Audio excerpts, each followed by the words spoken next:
There is an elementary school in Shure that offers some sort of sanctuary, a place of refuge for people on the run. But they have arrived in a city now gripped by a humanitarian emergency, and there is little here to keep them alive. There is no food, and there is no shelter, and there is no the basic needs. So, if you can, you have to address the world to come soon. A human tide of 300,000 are now camping in this beleaguered city after a hazardous journey from western Tigray. And many here, both young and old, are struggling. How are you? Tell me how you're feeling.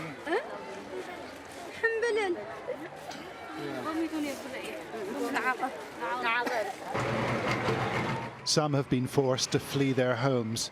Others have been banished by militias from the neighboring region of Amhara. The US government has called it ethnic cleansing.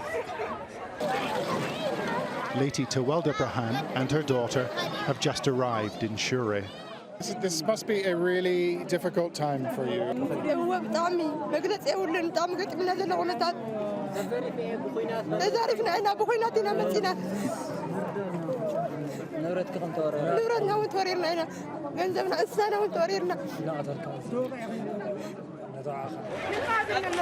She's a civil servant from a city called Humera, and she says she's lost everything she owns. Do you know where you are going to sleep tonight?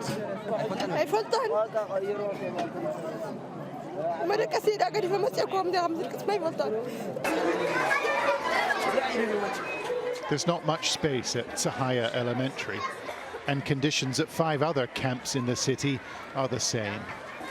The air filled with smoke and the continuous sound of people coughing.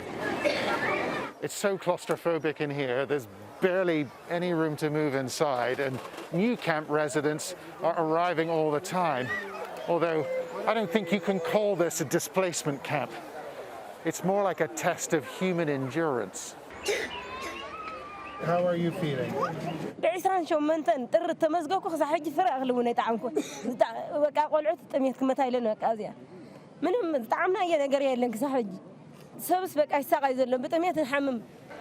No food, no services at this elementary school.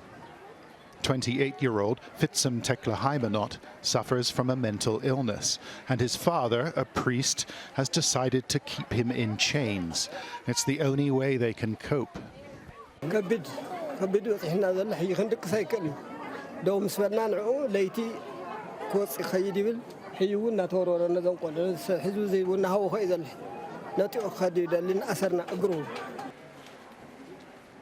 Aid organizations weren't permitted in Shure until recently, and the local hospital can't meet demand.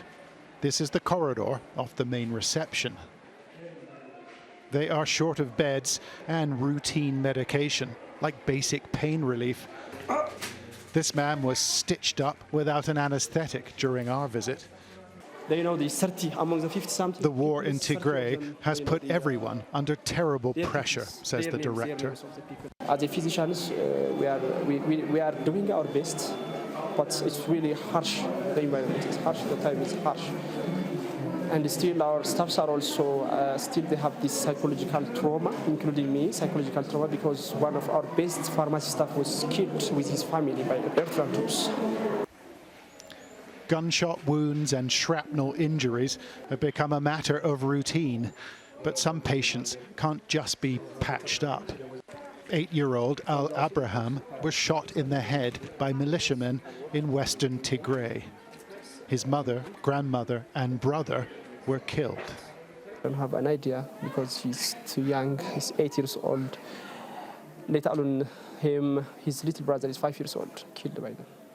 Even they thought that this was already dead, but later on, as you can see, there is 2 sides of the injury. You can see one was it's a bullet injury, and it was in, and by that side it also the bullet was get out with it. They've been caught in the middle of a battle for power, and the war in Tigray will never leave them. John Sparks, Sky News in Shure.